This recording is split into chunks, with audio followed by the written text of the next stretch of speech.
Cette semaine à Hockey le Magazine, on sera avec Philippe Roy de chez Perfo Elite où on parlera de dosage au niveau de l'entraînement chez les joueurs au cours d'une saison. Avec le trio hockey, Pierre Gervais et Éric Dupont vous parleront d'équipement de gardien de but au cours des prochaines semaines. Cette semaine, ça commence avec les jambières de gardien. Et on aura un entretien avec Catherine Dubois de la Victoire de Montréal que vous pourrez apprendre à connaître en fin d'émission. Mesdames et messieurs, bienvenue à Hockey le Magazine.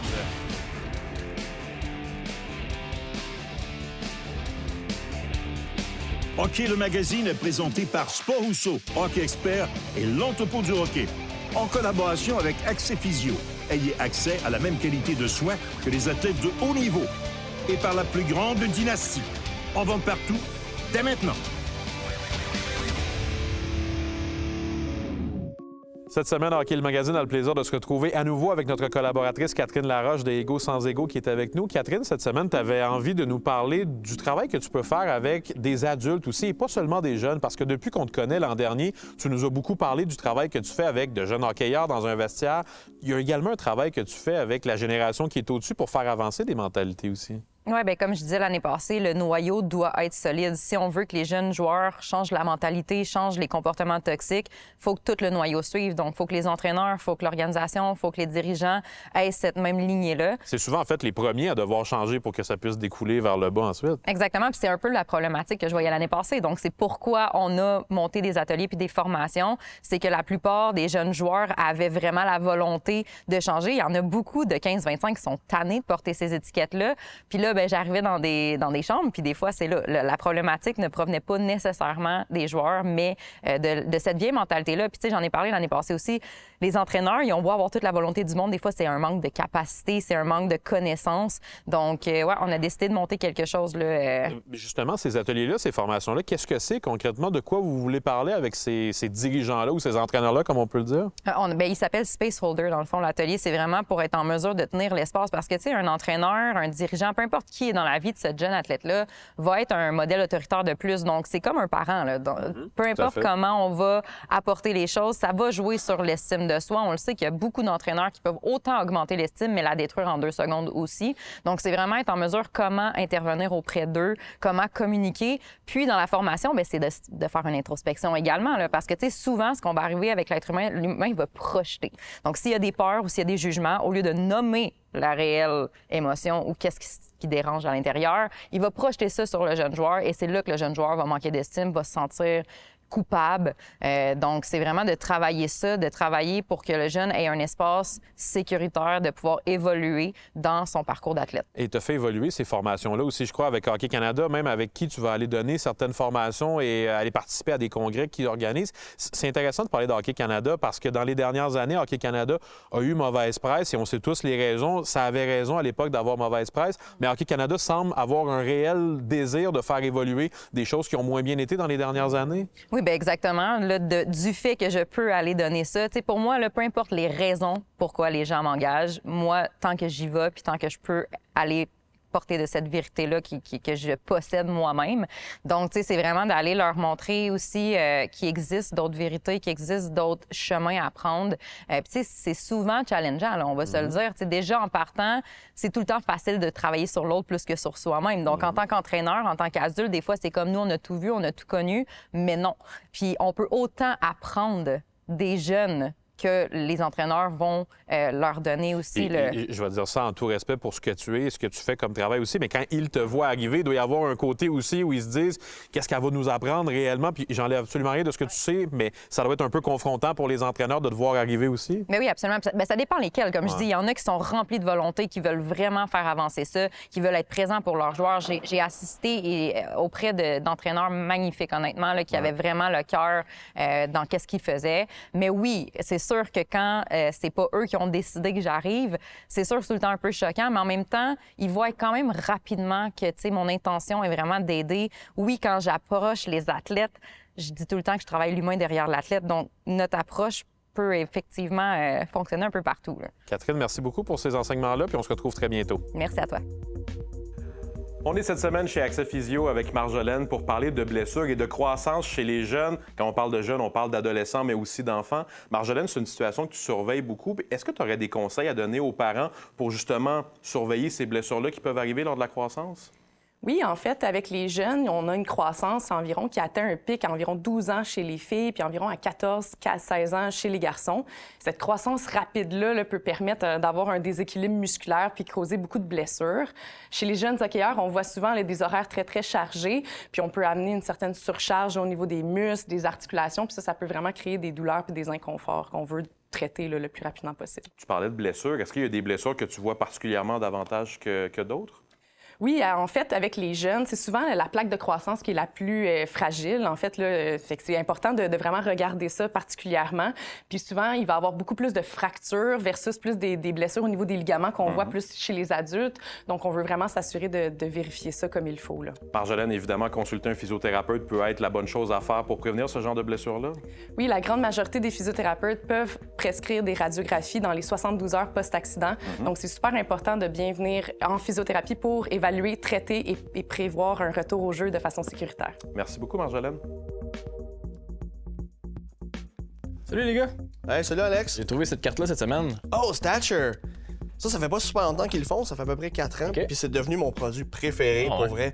Je tripe sur l'aspect foil des cartes, hard sign en plus, c'est vraiment cool. Ça, t'étais à quel game, ça, là? On dirait Ottawa. Ah ouais, quel aréna que t'aimes le plus jouer, mettons à part le tien? C'est sûr que le Madison Square Garden à New York, c'est mythique, c'est spécial étant donné tous les événements sportifs qui ont eu lieu. Yeah. Ouais. Ce qui nous amène à la question de la semaine. Vrai ou faux? Nous pouvons retrouver des cartes avec des pièces d'équipement de légende dans la série Stature. La réponse après la pause.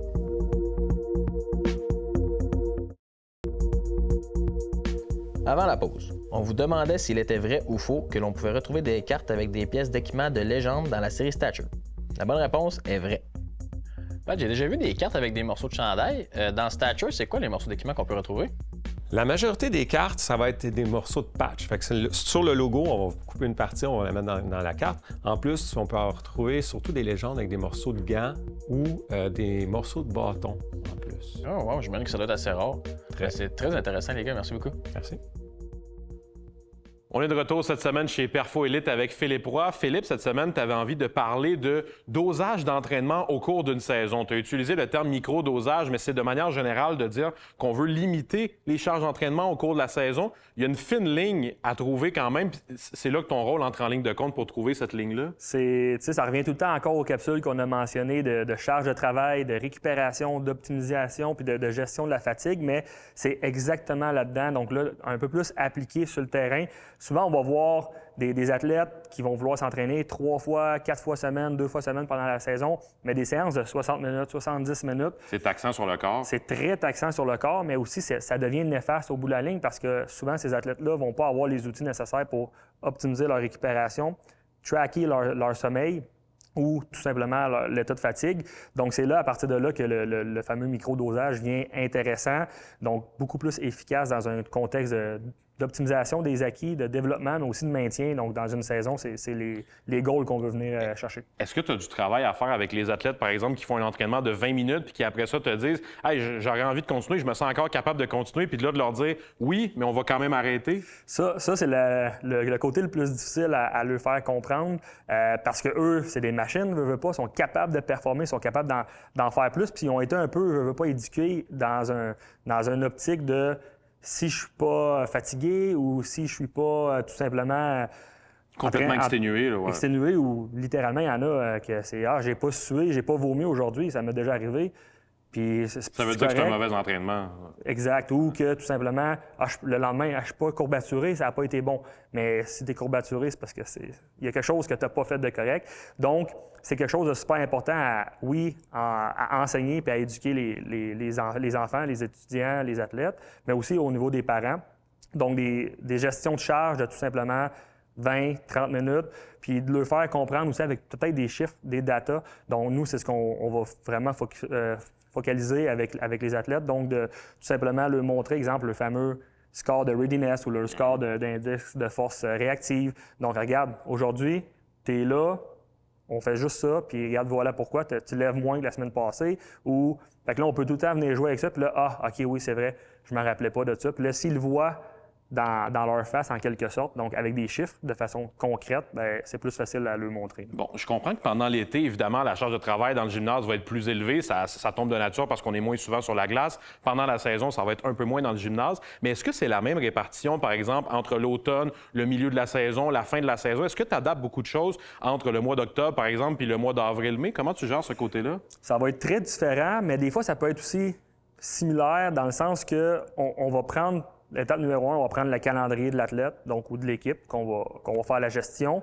Puis à partir de là, on va regarder sont où le tournoi, sont où les matchs les plus condensés. Ouais. Donc la densité des semaines, où est-ce qu'ils se situent, puis que là, c'est là qu'on va prendre plus ou moins d'entraînement, où on va ajuster l'intensité des entraînements, puis tout le temps avec une collaboration avec les coachs aussi sur glace. Ouais. Parce que si nous, on va intense dans le gym, parce qu'on le voit qu'on peut y aller, mais que le coach, lui, il va plus relax parce que son intensité le lendemain, bien là, ça fait 2 journées intenses, puis là, la récupération n'est pas optimale. Donc, à partir de logiciels qu'on a bâtis et tout ça, bien, ça nous permet de pouvoir donner des chiffres tangibles au coach puis de travailler conjointement avec lui. Oui, c'est ce que j'allais dire. Il doit y avoir tout un travail de collaboration qui se fait avec l'entraîneur. Lui a ses objectifs sur la glace. Toi, tu as les tiens aussi avec les jeunes dans le gymnase. C'est en plein ça. Fait que, c'est super important aussi d'enseigner. On parlait des joueurs, mais aussi les parents, mais les coachs, parce que c'est pas nécessairement tous les coachs en soi qui sont capables de faire des planifications ou qui ont leur planification hebdomadaire, mensuelle, annuelle. Donc, c'est de les aider un peu là-dedans puis de leur faire comprendre avec des chiffres. C'est toujours plus facile à comprendre que juste verbalement ou textuellement.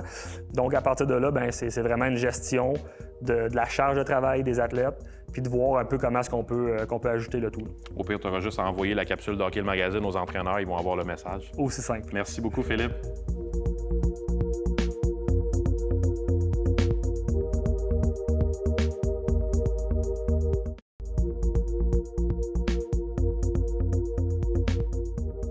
On se retrouve cette semaine chez Accès Physio avec Sébastien pour parler d'échelle de douleur. L'échelle de douleur peut être utilisée, je crois, Sébastien, sur le banc tout de suite après une blessure, c'est-à-dire que lorsqu'un adulte ou un jeune vient d'avoir un coup sur la patinoire, vous, comme physiothérapeute, je suppose que c'est un bon repère pour vous de demander aux jeunes à quel point il se sent mal avec la douleur qu'il a?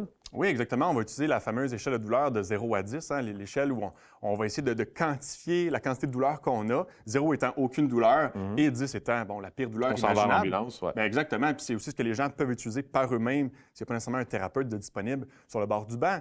La façon qu'on va l'utiliser, c'est qu'une douleur qui va être dans le 3 et moins, de 0 à 3 sur 10, on parle justement d'un inconfort. Nous, en tant que thérapeute et même les gens à la maison, bien, c'est de monitorer. Est-ce que ma douleur s'améliore? Tant mieux. Reste stable, ça n'empêche pas de jouer.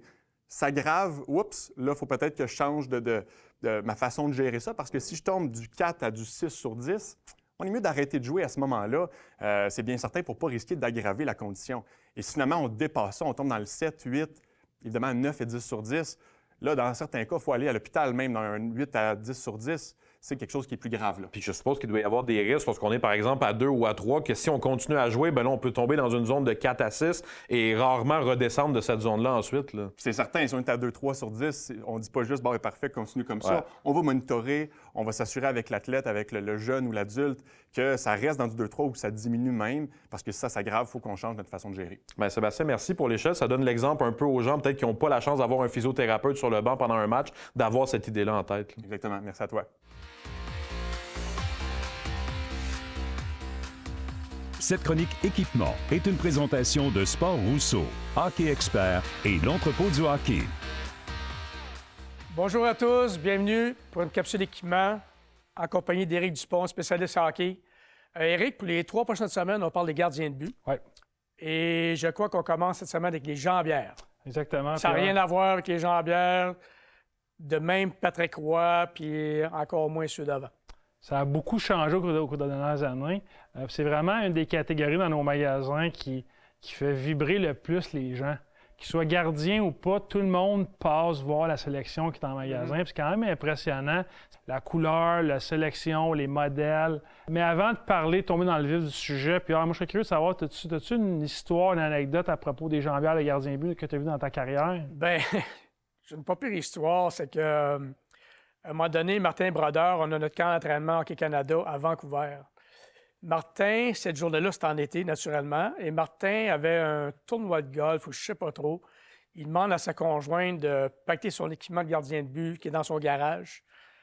Et Martin ramasse équipement à l'aéroport, s'en vient à Vancouver. Moi, je défais son sac, puis je m'aperçois qu'il y a 2 pads du même côté. Puis là, on est sur la glace le lendemain matin. Alors, j'appelle à Montréal, je demande à mon adjoint, « Ça te dérange-tu de faire un petit tour à Vancouver? » Alors, il était chez Martin chercher l'autre pad. Et puis, il est venu à Vancouver, il a passé le jour avec nous, puis il est retourné le lendemain, puis Martin avait ses 2 pads. C'est une bonne sorte, c'est un morceau important, le gardien. Oui, du même côté, ça marche pas. Ah, ouais, c'est ça. Et on commence, je crois, avec les pads Bauer. Oui, exact. So, la Bauer Supreme Shadow, qui est Supreme, une des séries populaires chez Bauer.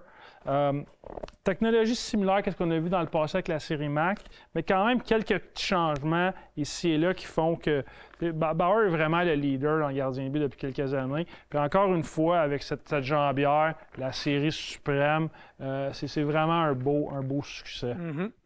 Et on poursuit avec CCM. Oui, exact. Comme tu dis, CCM, il y a Bauer, CCM, il y a plusieurs marques. La série Axis, qui est disponible dans plusieurs prix différents, Axis XF, F9, S5.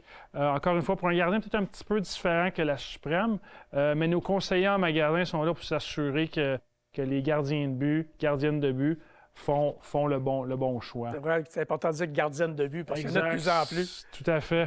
Et on poursuit avec différentes marques, je crois. Oui, exact. C'est un exemple qu'on a emmené, les pads True, mais on a aussi en magasin Bryans, Vaughn, Warrior, toutes des marques très populaires chez les gardiens de but qui sont disponibles dans plusieurs de nos magasins. Puis pour terminer, quand on parlait de couleurs et de variété, plusieurs gardiens aiment beaucoup personnaliser leur équipement. Ici, on a encore une Supreme Shadow qui était personnalisée, celle-là semble être prête pour la Coupe des 4 Nations. Pour la Suède. Donc, c'est vraiment intéressant de voir les options qui se présentent aux gardiens en magasin, que ce soit les couleurs, certaines centres qui peuvent être ajustées, on peut ajouter le nom. C'est vraiment, vraiment bien de voir c'est ça. N'importe qui vient en magasin, c'est possible, il construit sa pad comme il veut, la couleur qu'il veut. Spécification, tout est possible ou presque. Incroyable, incroyable. Parlant de la Coupe des 4 Nations, Pierre, justement, tu avais Samuel Montembeault pendant une saison ou 2, je crois, à Montréal. Comment tu l'as trouvé? Moi, je trouvais que c'était une personne extraordinaire, un excellent gardien de but. C'est un gars qui a la grandeur, la grosseur. C'est un gars j'ai trouvé qu'il a beaucoup, beaucoup de caractère. Il jouait blessé cette année-là, il avait un problème avec une main. Il n'a jamais dit un mot, c'est jamais plaint. Vraiment un chic type, puis je pense que c'est un gardien numéro 1 qui va être à Montréal pour plusieurs années. Alors, merci beaucoup, Éric. Et on poursuit la semaine prochaine avec les patins de gardien de but.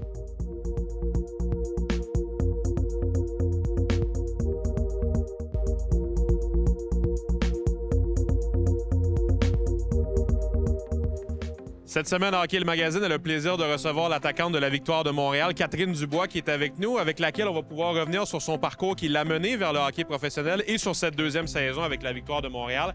Catherine, je veux que les gens puissent apprendre à te connaître un peu dans les prochaines minutes. Ça a commencé comment pour toi, le hockey? C'est quoi tes premiers souvenirs de hockey?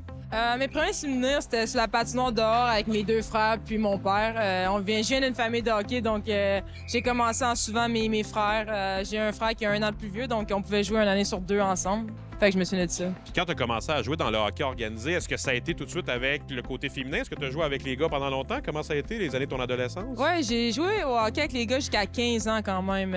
Il n'y avait pas beaucoup de filles dans ce temps-là, donc j'ai joué jusqu'à 15 ans. Puis c'était vraiment juste des garçons. C'est les mêmes garçons que j'ai commencé à 4 ans jusqu'à 15 ans, donc c'était fun pour ça. Est-ce qu'il y a une saison ou un moment qui te revient peut-être plus en tête dans ce parcours-là? Je ne sais pas s'il y a des souvenirs que tu as d'un tournoi ou d'une année en particulier où tu as vraiment créé des beaux souvenirs de hockey? Il y a une année que je me suis en particulier. C'était pas parce que c'était des beaux souvenirs, mais c'était plus parce que c'était une année vraiment difficile, beaucoup de challenges, dans le sens que c'était ma première année dans le camp du Bantam 2A. Puis, tu sais, dans le Bantam 2A, les mises en échec commençaient. Puis, j'étais pas aussi physique que je suis aujourd'hui. J'étais vraiment plus petite. Donc, je croyais jamais faire le Bantam 2A première année. Puis, j'ai réussi à le faire parce que je travaillais fort. Ça a été une belle réussite. Ouais, vraiment. Puis, tu sais, beaucoup de monde doutait de moi. Puis, je pense que de prouver aux gens que j'étais capable, malgré le fait que j'étais une fille, je pense que j'étais vraiment fière de moi pour une des premières fois. Donc, c'était vraiment ma première année à 14 ans, Bantam 2A, ouais. Catherine, si on avance un peu dans les années au niveau universitaire, tu n'es pas allé aux États-Unis, tu es resté au Québec, tu as joué avec le circuit universitaire au Canada. Quel souvenir tu gardes de ces années-là? Parce qu'il y en a beaucoup qui sont allés du côté américain. Quand on regarde la provenance des joueuses de la LPHF, beaucoup viennent du côté américain. Toi, tu es resté au Canada. C'est quoi tes souvenirs de ces années-là? J'ai resté au Canada parce que j'ai tombé en amour avec l'Université de Montréal. L'entraîneur qui était là, Isabelle Leclerc, vraiment une bonne personne. Puis, une de nos collègues RDS, on la salue d'ailleurs. Ouais, puis je pense que c'est vraiment elle qui m'a vraiment vendu le rêve un petit peu de jouer au Canada. Puis de montrer, tu sais, en allant jouer aux États-Unis, on jouait des games hors concours aux États-Unis, puis de montrer que le niveau canadien était bon, tu sais, de montrer que c'était pas facile de jouer contre nous, de montrer que, tu sais, au Canada, on avançait, puis que les programmes s'en venaient de mieux en mieux. Cette année, il y en a eu une joueuse qui a été repêchée du niveau U-Sport, c'est Amy Fecteau du côté de New York, c'est une Québécoise. Est-ce que tu penses qu'on s'en vient vers, je dirais pas une parité, mais que dans les prochaines années, il va pouvoir y en avoir davantage des filles qui proviennent du réseau universitaire canadien et québécois, on le souhaite, qui soient repêchées dans la LPHF? Oui, mais tu sais, qu'est-ce qu'on souhaite à la base, c'est que les meilleures joueuses jouent dans la ligue professionnelle. Donc, peu importe que tu joues aux États-Unis, que tu joues au Canada, je pense que vraiment l'important, c'est que ce soit les meilleures joueuses et non de où ce que tu viens, de qu'est-ce que tu fais. C'est vraiment la joueuse en tant que telle qui devrait être important.